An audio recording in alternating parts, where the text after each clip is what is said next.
Good evening, my friends, my Wilberforce family. Thank you for joining us once again for episode 3 of the Wilberforce Alums Podcast. I'm James B. Stafford, the current president of Wilberforce University Alumni Association, residing right here in Memphis, Tennessee, that beautiful city on the bluff overlooking the mighty Mississippi River. Today, for episode 3, we are fortunate to have the 22nd president of Wilberforce University, Dr. Elfred Anthony Pinkard, the 22nd president of our fine university located there in Wilberforce, Ohio. Thank you for joining us, Dr. Pinkard. Thank you so much for joining us. Thank you for the invitation. Yes, James. indeed. Very excited to be here and looking forward to a good discussion. Yes, indeed. So why don't we just kick it off right away by just, a lot of folk have seen your name around on letters and memos and so on and so forth. Yeah. They don't often get a chance to see who you are. Yes. Or where you're from or how you got to Wilberforce. Okay. So why don't we just start by talking about how you got to Wilberforce University? Well, I am from Miami, Florida, originally. Spent some time as a child growing up between Miami and New York City, but I am a Floridian. Both my parents were from Florida. I was born in Jacksonville, Florida, which is where my father was from, and my mother was from the west coast of Florida, St. Petersburg. At any rate, finished high school in Miami, went to undergraduate school in Atlanta, did a number of things on to graduate school, and it started my career in higher education actually at Miami-Dade College, which was community college at the time in Miami, and then went back to graduate school. But what got me to Wilberforce was my involvement in an organization called the Higher Education Leadership Foundation. And I'm still involved with it, actually. And it is, I along with my predecessor, Herman Felton, were involved in that organization. When he got the appointment as the 21st president of Wilberforce, he asked me to join his team as the provost and executive vice president. So I came to Wilberforce in the fall of 2016 as the provost and executive vice president and working under Dr. Felton. As we all know, about 16 months into his tenure, he got another opportunity and moved on, and the board appointed me as president. And I assumed the board appointed me in December of 2017, and we worked a little bit of a transition, and I assumed the position in February of 2018. And I remember about 2 weeks into being president, I was invited down to the Baltimore, Washington, I don't know which comes first, alumni luncheon. And that was my debut. And it was a large crowd of really enthusiastic alums. They warmly received me and gave me a beautiful desk nameplate I still have on my desk. But that was my first introduction. I was able to sort of lay out my at that time, preliminary plans for the university moving forward, told them a little bit about myself. So that's what brought me to Wilberforce. By the time I had gotten to Wilberforce, of course, I had known of Wilberforce. You can't be an HBCU graduate or know anything about higher education and not know Wilberforce. But once I got to the university, I fell absolutely in love with it and was honored to be chosen by the board to be the 22nd president. Well, yeah, I mean, that was my next question, is before you came here, just how much did you know about Wilberforce University and where it was located? Because a lot of times we may hear about it, like I heard about it, when I was getting out of the service, but I really didn't know where it was or even how to get here. Yeah. So actually, James, the 1974, I think it was 1974, the 1974 Xenia tornado occurred my senior year in college. And so as a senior at another HBCU, we knew of the challenges that Central State and Wilberforce were having as a result of this tornado. So that stands out as a pivotal sort of point for me and that was April. I graduated that next month, that same year. So that's one sort of touch point in terms of Wilberforce. And then a very good friend of mine, who's now since passed away, he left Morehouse and came to Wilberforce. And he was the son of Marjorie Lewis, who was the granddaughter of the founder of Lewis Business College in Detroit, Michigan. I since have come to realize that the founder was a Wilberforce graduate. And so I continue to discover these incredible connections with Wilberforce and the world. I oftentimes tell the story of how I move about, and people will introduce me as the president of Wilberforce, and invariably, James, there will be someone that will say, "Oh, my grandfather went to Wilberforce," or "My mother went to Wilberforce." My overall favorite story is this one, and I'll be very quick. 2 years ago, I think it was my first year as president, I wanted to make a big splash in terms of a commencement speaker. And so I invited Janetta Cole. Everybody knows Janetta Cole, a wonderful educator and a really sort of iconic figure in higher education, period, but certainly African-American higher education. I had worked with Janetta earlier in my role at Spelman when she was president. So we know each other. And so I sent her an invitation to be the keynote speaker. The commencement speaker. That would have been commencement 2018, my first commencement. She sent me a letter back and she says, "Oh, Brother President, thank you so much for this invitation. I'm sorry that I can't do it this year, but it would have been an absolute pleasure to be the keynote, to be the commencement speaker of Wilberforce University, where my mother was a student." Wow. Graduated. Yeah. Wow. I mean, who knew? Yeah. Currently, the president of Bennett College, Suzanne Walsh, she tells me that it was either her grandfather, her father, or an uncle was a graduate of Wilberforce. I get that all the time. And so and you all probably get it, as when you say I'm a graduate of Wilberforce, but what I always want to communicate, particularly to our current students, is the incredible impact and position that Wilberforce holds in American higher education, and particularly in the history of Black folks in this nation, and particularly the history of African-American institutions. And it's just an incredible history and an incredible reach that you just, and I experienced it. I mean, I was in Congress, one more story. I was in Congress, was being taken around, being introduced to legislators, and came across a woman who is the representative from the state of California, not Maxine, but she's not Maxine Waters, but another representative. And so we were standing at the elevator, and the person that was sort of shepherding me around the Capitol introduced me. "Oh, this is Dr. Pinkard. He's the 22nd president of Wilberforce." She says, "Oh, very nice to meet you." She says, my father went to Wilberforce." She said he had to stop because of the war, but my father went to Wilberforce. We were sitting in the commissary having lunch. And a young man walked by. Again, the person that was sort of escorting me through. I said, "Oh, come sit." This is he introduced a young man who was a one of those, what do you call it? I can't. It'll come to me. But he moves around Capitol Hill.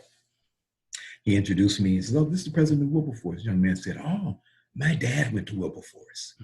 I get that all the time. It is such, I get that. So you all need to know that this beloved Wilberforce is known and has an incredible reach in terms of the history of Black folks in this nation. And, you're right. And you're right. And the thing, the thing that I found, when I came here, that you're absolutely right about the awareness of Wilberforce University, but over the last 30, 40 years, it seems to have dissipated some, where you would get that now, especially down in my neck of the woods in Memphis, Tennessee, we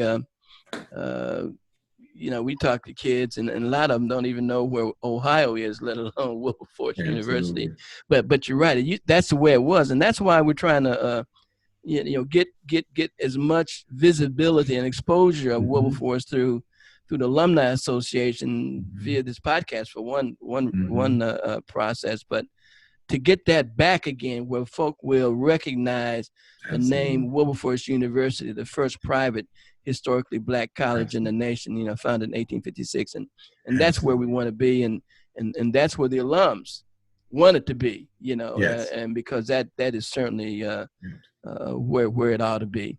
Yeah, there is an opportunity in this, James, in terms of that with these young people. They talk a lot about for the culture. You've heard that term. They talk in the last for the culture. And I've maintained whenever I speak with young people, if you're talking about for the culture, you're talking about African-American culture and preserving that and celebrating that and affirming that, then certainly you want to talk about those cultural institutions that we have. And HBCUs are clearly one of those cultural institutions, along with our churches. And if you want to talk about HBCUs as cultural institutions, then clearly you must understand the very first one that really began the whole development of these institutions. They really do get really excited about that. Our young people, the students that we have at Wilberforce, they get excited about being the first. And at one time, I was using the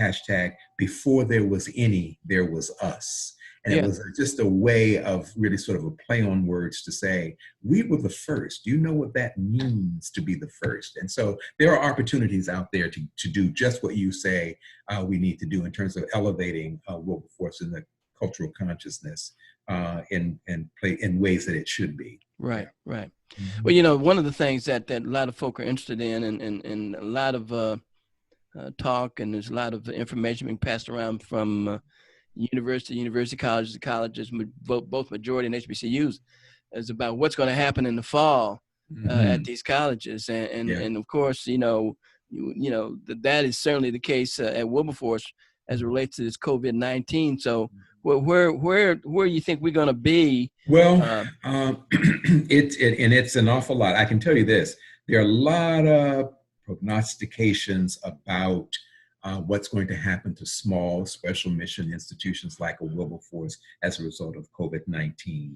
And I reject that. I think that those institutions that are going to be smart enough, strategic enough, and intentional enough to pivot to respond to the needs of our society post-COVID are going to be the ones that survive. And that's the kind of work that we're currently doing now. And I'll talk about that in a moment. But with regard to specifically the fall, we have a COVID scenario planning committee that's been working weekly, looking at all kinds of scenarios with regard to the fall and what that might look like. They're just about to finish up their work and will be sending me a set of recommendations within the next week or so in terms of when we should start, what all of that would mean for us. We can't, unfortunately, well, I won't say unfortunately, we are not in a position, as are most institutions, to go completely to a virtual online environment. We have to bring our young people back to a face-to-face. We have to do it. And so the question is, how do we do that as safely as we can? Right. And how do we do that in a way that we might be doing it in a hybrid, such that some students will come back, some of that work will be face-to-face, some of it will be in a virtual environment. And so those are kind of some of the questions that we're dealing with presently. Within the next week or so, we will be making some announcements. I sent something out, I guess about 2 weeks ago, from the desk of the president, really sort of keeping everyone abreast of what we're doing, what some of the considerations are. We will be led by the science. We cannot bring people back in environments that will be unsafe. And of course, this is a new normal. And we all have to recognize that what we did before we left in March is going to be radically different from what we will do now. I think that one of the challenges continues to be the fact that most of our students, and some faculty as well, did not have the best experience online in the spring. It had to, first of all, we had to pivot immediately. And that meant very little time to prepare. Many of our students were just not prepared for that switch in terms of the delivery of instruction, and some of our faculty weren't as well. And so the experience has not been the best experience. In fact, we're doing a survey now of students to help us to kind of understand what that experience was like, so that we can make sure that we don't replicate that, but do something very different. But the challenge will be, how can you replicate the richness of the online experience? How can you do that in a virtual environment? And to the extent that institutions will be creative in that way, those will be the ones that will have an advantage over those that don't. And so those are the kinds of questions that we're asking ourselves. One of the things that we forget in all of this is that our young people, their lives are virtual anyway right now. Social media is a virtual platform. They engage each other. If you have a young person around, you know that they are on their phones all of the time. That's right. A virtual environment. So it's not as though they're uncomfortable in a virtual environment.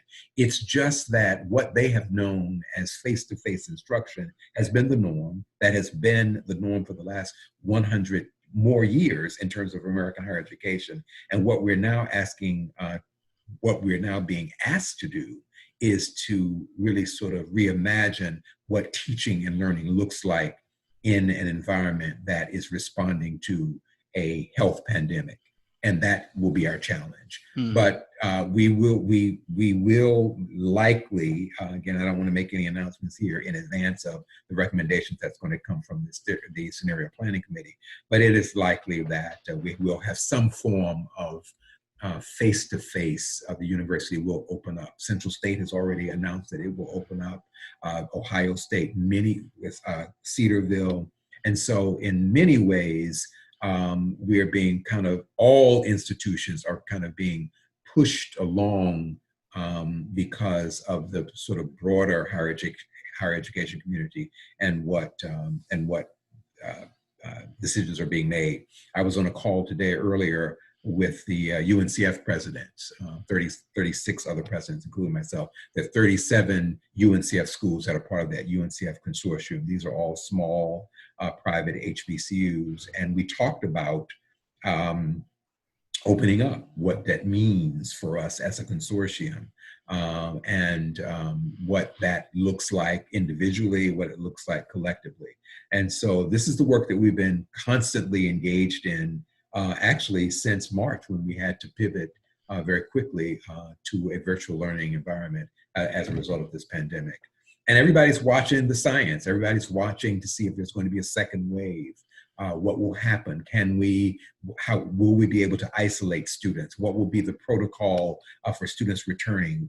What will be the equipment that we will provide and require of students as they move in and out of classrooms? How will we put students in classrooms, and how we put students in housing? All of those are questions that we are going to have to deal with. So those are the things that are under consideration now. If you follow the science, that also would probably include testing too. I guess would have to be absolutely more often than arrival on campus, I would imagine. Mm-hmm. Yeah, absolutely.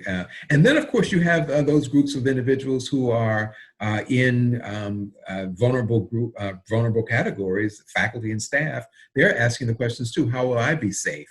Yeah, right. Yeah. And so all of that will have to be will have to take into consideration. I got a letter from a young woman, one of our current students who will be a senior, who said that she has a very compromised health circumstance, and she wants to know how she's going to be protected if she comes back. Right. Complete her time at the university. So these are all concerns that we are considering. The good thing in all of this, if there is a good thing, is the fact that we have access to a collective intelligence and experience around this.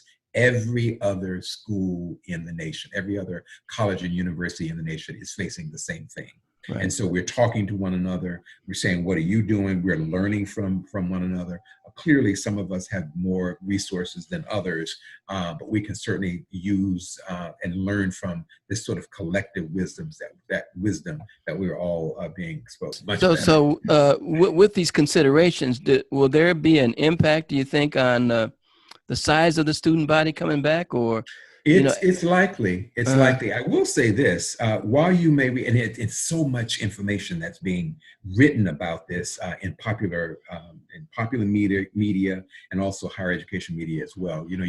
There's a school of thought, the same sort of tensions that we're seeing with regard to people that are saying, let's open up the country and let's get back to business as usual. And then those that are saying, well, wait a minute, this is too premature. That's the same sort of tension that you're seeing in higher education as well. And so on one hand, you have presidents who are saying, no, this is too premature. We can't be led by finances. We have to be led by the science.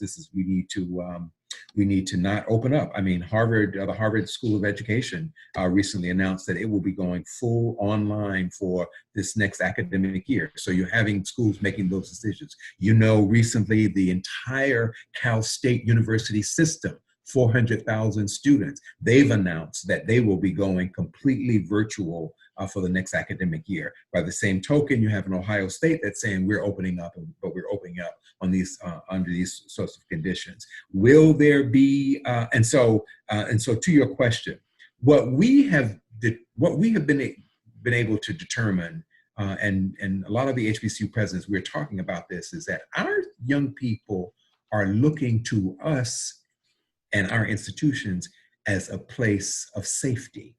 And they want to come back. They want to come back to campus. And so for many of them, being on campus, living on campus is safer than being at home perhaps, or being in their communities.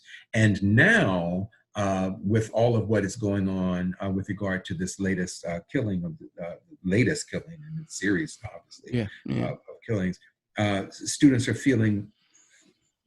are expressing feeling safer on campus.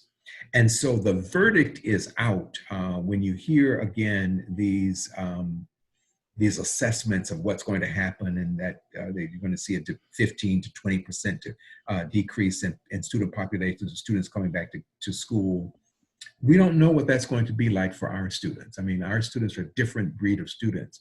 I can tell you this, we have been constantly in touch with and engaging our current students. And one way that we can gauge their return is how many of them have pre-registered. And we set a goal for a number of students to pre-register. And right now we are about 86% to goal of students that have expressed that they want to come back and that they're coming back. When I engage students by our or on Twitter, invariably they will say, I can't wait to get back.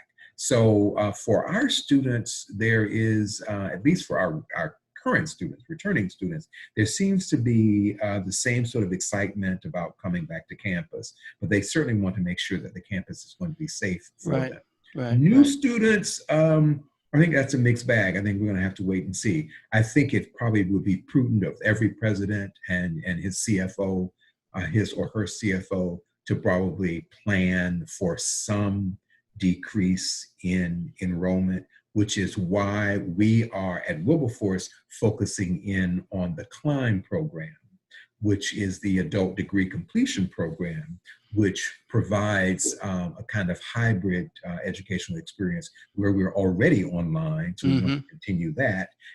And these are adults who will come to campus in a much more prescribed and restricted way, and won't have some of the same sort of concerns. And so it's our hope that we can balance what we might lose in our undergraduate population with a robust enrollment in the CLIMB program. So we're putting quite a bit of energy.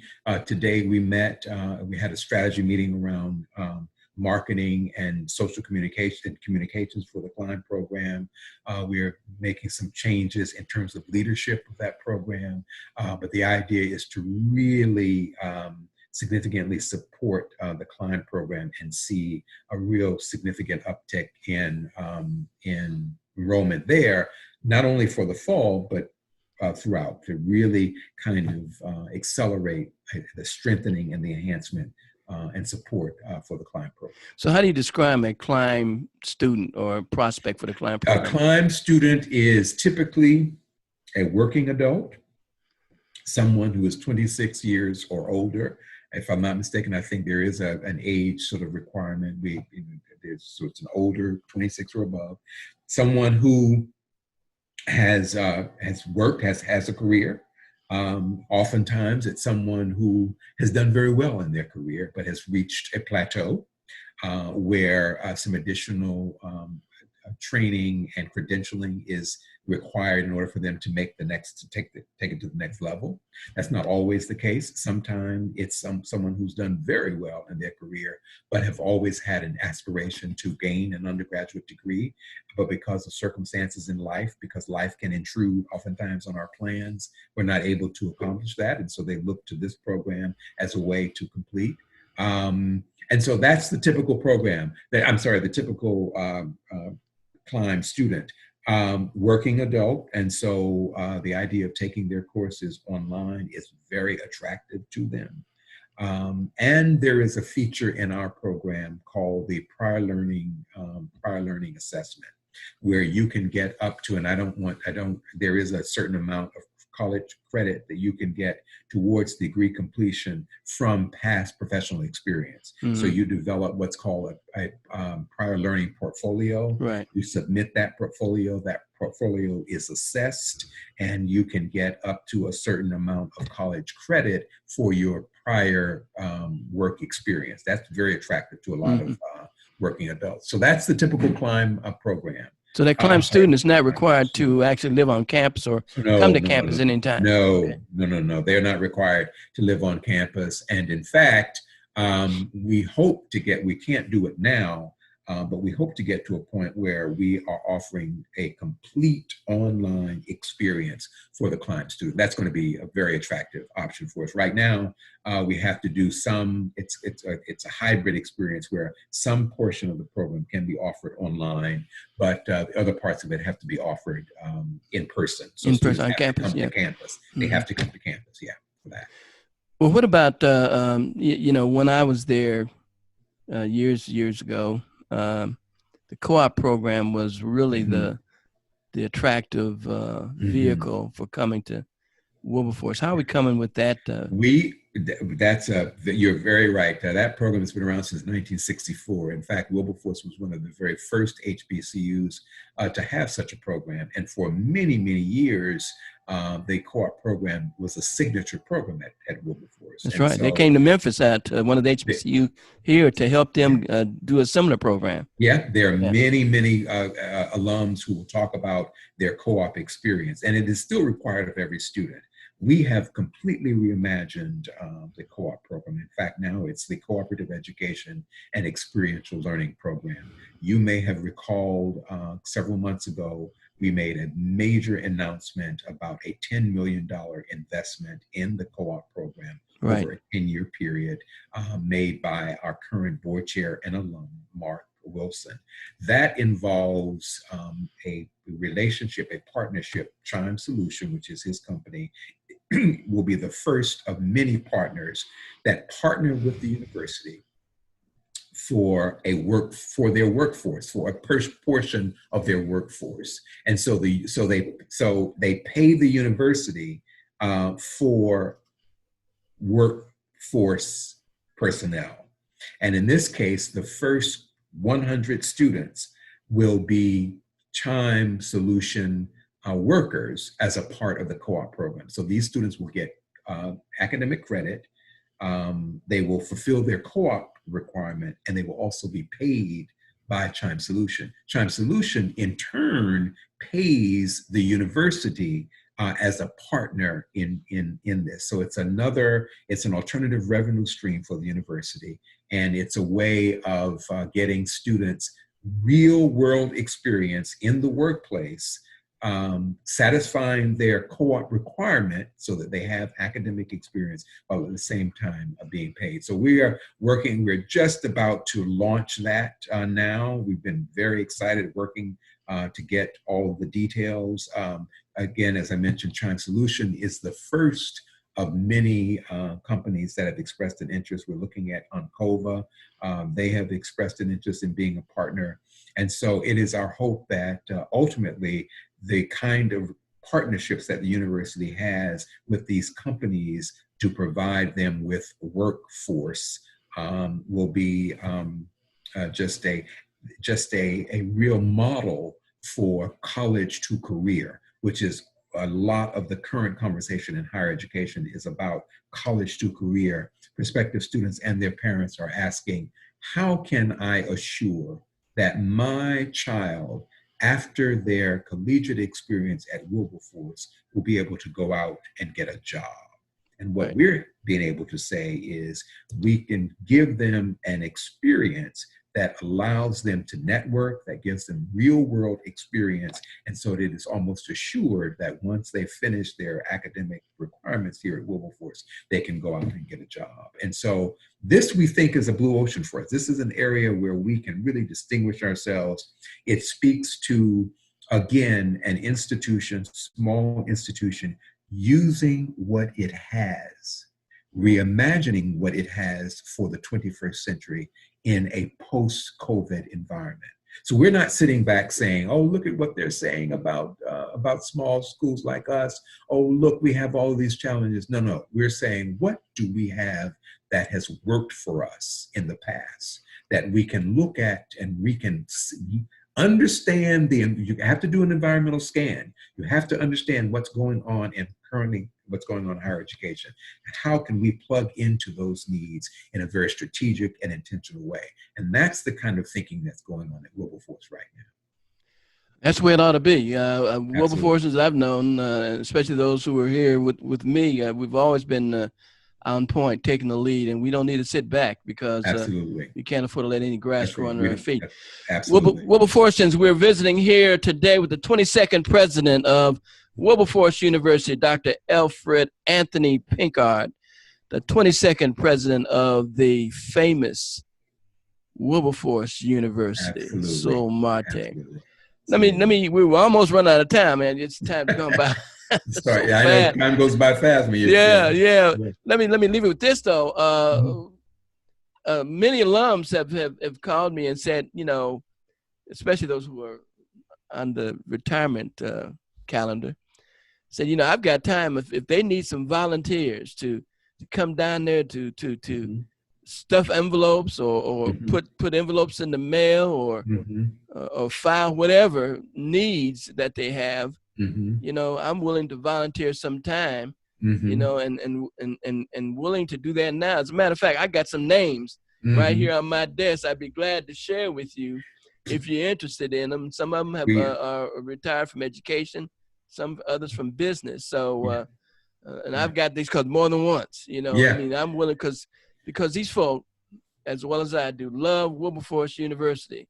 That's where those of us who came from there got our start, and absolutely. put us that sent us on our way to becoming successful in every field of human endeavor that you may think of. And so now we're at that point as alums where we're willing to give back. Yeah. Well, I appreciate that because we've established our ambassador, we call it our alumni ambassador program.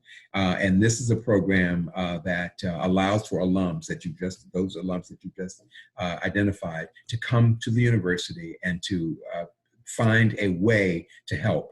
There are two areas right now that we've identified that we can use some assistance. One is in our Office of Admissions and Recruitment.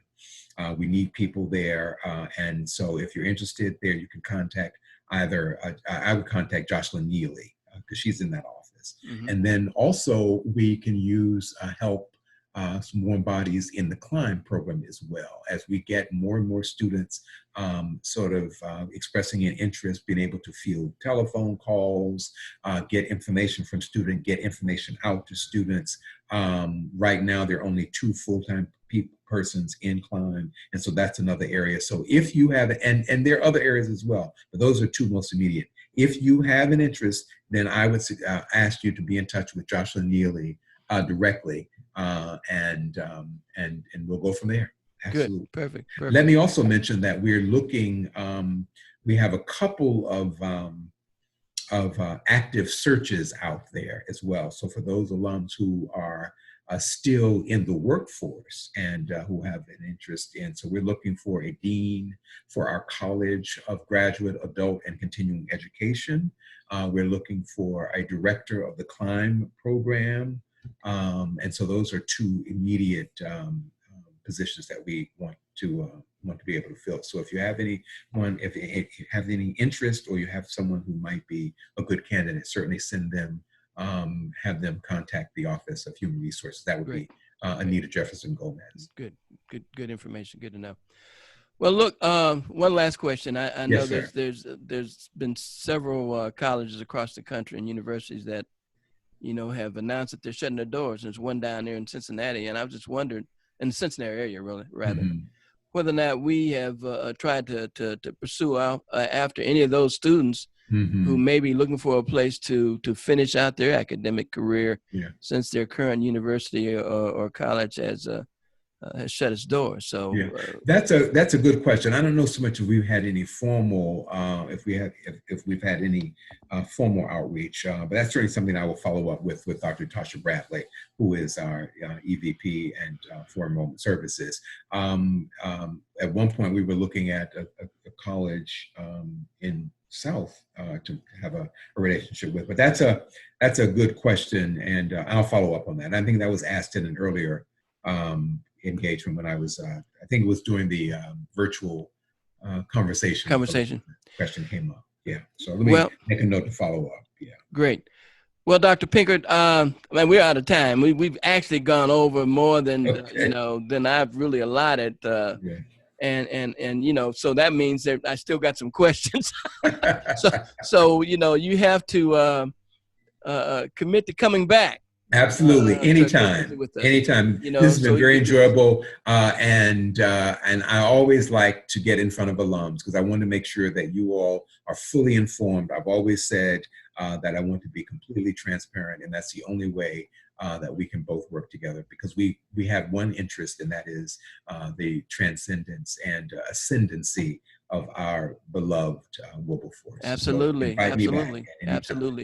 Well, Wilberforce, since we've been here visiting with Dr. Pinkard, the 22nd president of Wilberforce University, and he's more or less guaranteed he's coming back to visit. Absolutely. So remember this, those of you who are following each episode, to make sure you click like and you subscribe, so you'll stay on the list of being informed as to every time we post an episode.